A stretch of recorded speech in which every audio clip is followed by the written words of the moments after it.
Warahmatullahi wabarakatuh. Saya Randa Mirfasya dengan NIM 22102175. Di sini saya akan melakukan presentasi case di 4 blok GUS, yaitu BPH atau benign prostatic hypertrophy. Dimulai dari Tuan M. Dia 65 tahun, datang dengan keluhan dia tidak bisa BAK sejak semalam. Dimana itu bisa dicurigai bahwa adanya BPH atau benign prostatic hypertrophy gitu.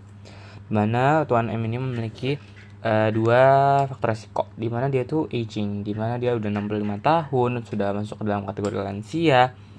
Nah, kalau sudah lansia itu dia akan yang berkontribusi terhadap BPH ini, dia itu akan adanya peningkatan aktivitas dari 5-alfa reduktase dan juga peningkatan dari reseptor androgen. Nah, untuk 5-alfa reduktase ini dia itu enzim yang digunakan untuk mengubah testosteron menjadi dihidrotestosteron. Ya, dimana nanti dihidrotestosteron ini dia akan berikatan dengan reseptor androgen. Dimana nanti DHT atau dihidrotestosteron ini berikatan dengan reseptor androgen menjadi DHT-RA. Nah, DHT-RA ini dia itu bisa memicu memulainya mRNA untuk mensintesis protein, yaitu proteinnya adalah sintesis growth factor atau pertumbuhan lah ya, untuk menstimulasi pertumbuhan atau proliferasi dari sel. Nah, lalu dia juga adanya ketidakseimbangan hormon endokrin. Kenapa? Karena semakin tua dia jadi hormon endokrinnya tidak seimbang gitu. Lalu adanya obesitas karena dia juga sudah obesitas dengan banyaknya jaringan karena obesitas kan dia banyaknya jaringan adiposa, dia akan menyebabkan ketidakseimbangan hormon endokrin berupa peningkatan ekspresi dari aromatase P450. Nah, P450 ini dia itu bisa menghasilkan estrogen pada pria, padahal di pria kan sedikit ya. Tapi dia bisa meningkatkan estrogen dengan cara pertama itu dia bisa mengubah androgen menjadi estrogen dan juga testosteron menjadi estradiol. Akhirnya nanti akan terjadi peningkatan dari estrogen ini dalam tubuh, di mana estrogen ini dia bisa berikatan dengan alpha reseptor atau estrogen reseptor alpha. Nah, untuk reseptor alpha ini dia itu pada permukaan sel stroma dan juga epitel dari prostat. Digunakan untuk apa? Untuk peningkatan proliferasi dari selnya. Jadi selnya akan semakin tumbuh gitu, makin banyak. Lalu estrogen juga bisa menyebabkan peningkatan dari reseptor androgen. Nah, reseptor androgen ini karena banyaknya reseptor akhirnya akan menyebabkan sensitivitas terhadap hormon androgen. Jadi lebih banyak androgen yang kena, akhirnya lebih sensitif, lebih banyak pertumbuhan yang dilakukan. Lalu juga estrogen ini bisa bersifat anti-apoptotik. Jadi dia bisa menghambat apoptosis yang akhirnya akan terjadi banyaknya ketidakseimbangan pertumbuhan. Jadi pertumbuhannya banyak sedangkan kematiannya akan sedikit gitu. Jadi akan lebih banyak pertumbuhan atau proliferasinya. Lalu pada obesitas juga dia itu bisa mengalami terjadinya peradangan kronik, di mana saat terjadi peradangan itu akan ada ketidakseimbangan proses proinflamasi. Jadi faktor-faktor proinflamasinya akan lebih meningkat. Kalau normalnya itu kan ada keseimbangan dari proinflamasi dan juga antiinflamasi. Jadi proinflamasi contohnya untuk faktor pertumbuhan, angiogenesis, pembentukan vaskular baru ya, dan antiinflamasi itu penurunan dari proses tadi. Nah, kalau banyaknya proinflamasi ini dia meningkat akhirnya akan melepaskan sitokin yang yang untuk pertumbuhan, faktor pertumbuhan. Jadi akan ada peningkatan proliferasi dari sel stroma dan juga epitel dari prostat juga. Akhirnya dari beberapa faktor ini akhirnya bisa menyebabkan proliferasi dari sel prostat akan semakin banyak. Jadi dia makin banyak pertumbuhan lalu akan makin besar, akan berubah menjadi BPH yang disebut dengan BPH atau benign prostatic hyperplasia. Di mana sel prostat juga dia itu akan mensekresikan enzim spesifik namanya PSA atau prostate specific antigen, di mana ini tuh yang dihasilkan oleh prostat dan berperan sebagai pengurai fibrin sehingga nanti sperma bisa bergerak bebas di dalam vagina.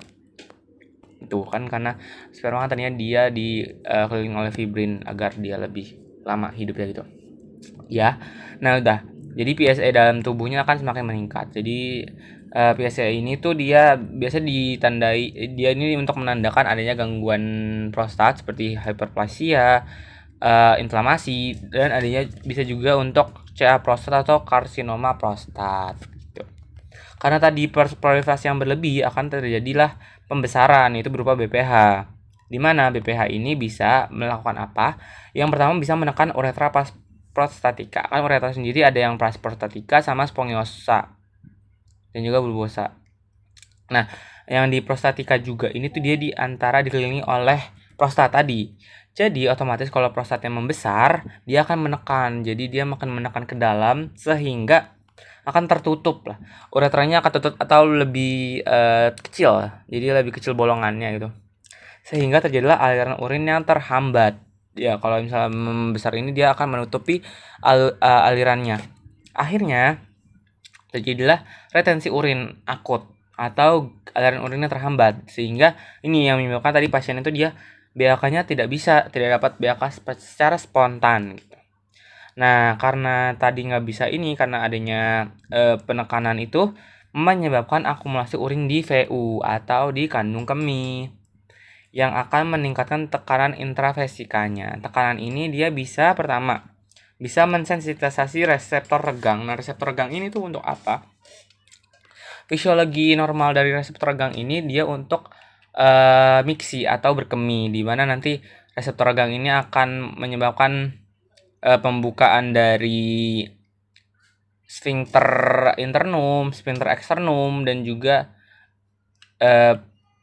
kontraksi dari detrusor gitu untuk pengeluaran.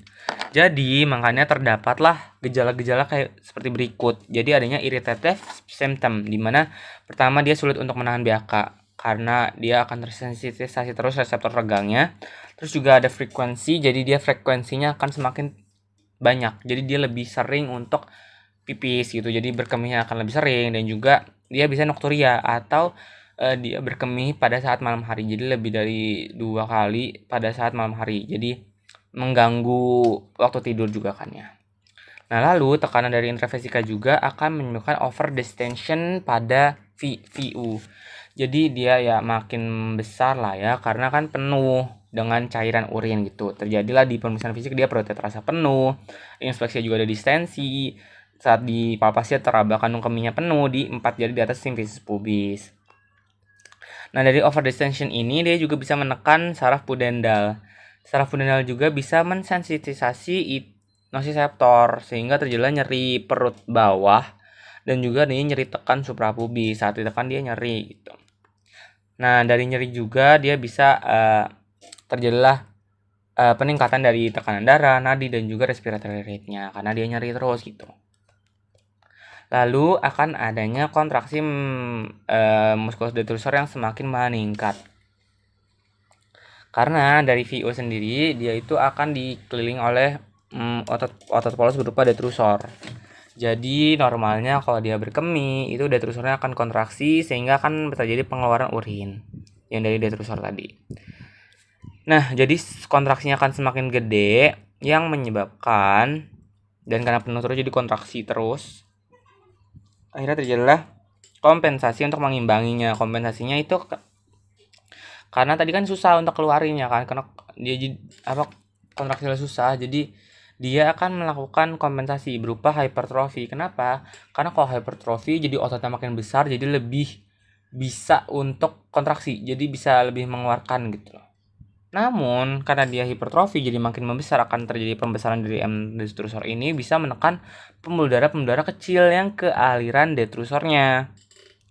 Karena dia menekan akhirnya nggak bisa jalan ya darahnya, jadi nggak blood flow-nya ke detrusor akan semakin mendikit, sehingga terjadilah iskemia pada sel-sel detrusor, sehingga akan terjadilah partial denervation. Jadi ada denervasi parsial di mana nanti saraf-sarafnya akan sedikit yang bisa untuk melakukan yang bisa menghantarkan reseptor, menghantarkan sinyal. Akhirnya terjadilah contractile dysfunction. Jadi dia ya disfungsi kontraktil, jadi dia susah untuk kontraksinya.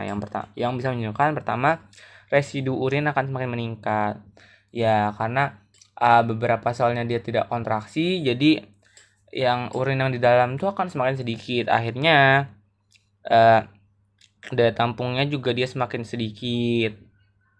Karena dia makin kan saat dikeluarkan ya saat ingin dikeluarkan secara mixi itu dia di VU-nya masih banyak, jadi daya tampungnya makin sedikit dong karena pemenuhannya lebih cepat. Karena pemenuhan lebih cepat, jadi dia frekuensi urinnya akan makin meningkat gitu. Oh iya, tadi residu ini juga dia menyebabkan PBK-nya tidak lampias ya. Karena tidak lampias ini jadi kayak kurang puas lah ya karena urinnya masih ada di kandung kemih gitu. Lalu bisa juga bermanifestasi pada obstructive symptoms karena pertama intermittency, dia juga bisa incomplete emptying tadi, dia tidak lampias jadi susah keluarnya tuh gak penuh, jadi masih ada yang di dalam. Terus juga weak stream, jadi pancaran urinnya lemah.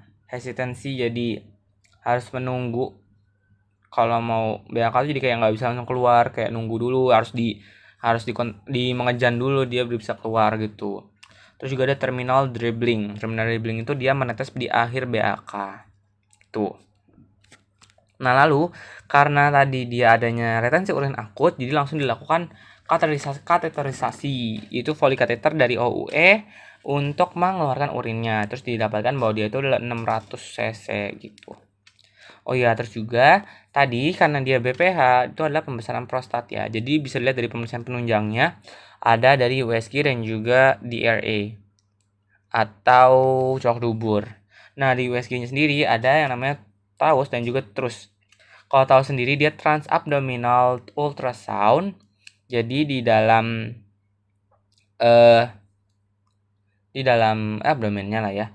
Itu didapatkan adanya protusi. Protusi itu penonjolan prostat ke arah VU. Jadi berarti prostatnya udah pasti membesar dong. Jadi membesar akan menyebabkan adanya seperti apa ya? Jadi ada penonjolan ya. Jadi ada tonjol-tonjolan di dalam detrusornya, di dalam VU-nya gitu. Jadi ada tonjolan gitu. Karena protusi tadi, karena pembesaran tadi. Lalu di terus ini adalah transrektal ultrasound. Jadi dia di bagian rektum, masuknya di bagian rektum. Kalau tadi di bagian abdominal di bagian rektum, jadi di bagian belakang. Didapatkan baru volume prostatnya itu 86,1 cc gitu. Lalu DRE atau colok duburnya itu dimasukkan, dilihat prostatnya teraba kenyal, terus juga dia simetris, tidak ada nodul-nodul, tapi pol atasnya tidak teraba, serta taksiran beratnya lebih dari 40 gram. Kalau pol atas harusnya normalnya tuh pol atasnya dia tidak teraba dan taksirannya juga lebih dari 40 gram itu sudah besar gitu. Jadi kalau normalnya harus teraba dan juga taksiran beratnya tuh kurang dari segini gitu. Karena itu semua jadi dia ya besar gitu. Lalu untuk tata laksananya bisa dikasih obat yaitu berupa tamsulosin atau alpha blocker. Nah, alpha blocker ini dia berfungsi untuk inhibisi alpha 1 reseptor di VU. Jadi bisa menginhibisi kontraksi, jadi dia akan terjadi relaksasi pada otot polos dari VU-nya dan juga uretranya. Lalu akan ada juga yang namanya finasteride.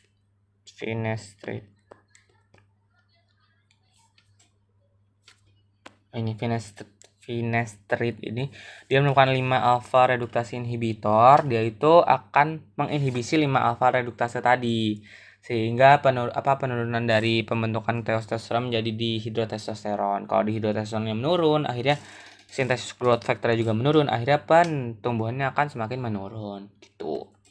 Lalu akan dilakukan indikasi adanya surgical therapy. Kenapa? Karena tadi dia besar ya, terus juga jadi bisa langsung diberikan surgical terapinya ada TURP atau transurethral resection of the prostate, dimana dia itu gold standar untuk volume prostat dari 30 hingga 80 dengan gejala lucia sedang berat, dimana indikasinya itu untuk pembesaran prostat yang kecil sedang, jadi kurang dari 75 gram, sedangkan kalau di sini kan dia cuma 40 gram ya, jadi masih bisa menggunakan TURP. ya dia nanti akan diangkat jaringan adematosanya secara menyeluruh. Jadi ya, prostat akan diangkat gitu. Lalu akan terjadi konsul bedah urologi untuk biopsi prostat karena ini masih ada kemungkinan dia CA prostat juga karena CA prostat ini jadi langsung dilakukan biopsi gitu. Mungkin segitu saja yang bisa saya sampaikan. Terima kasih.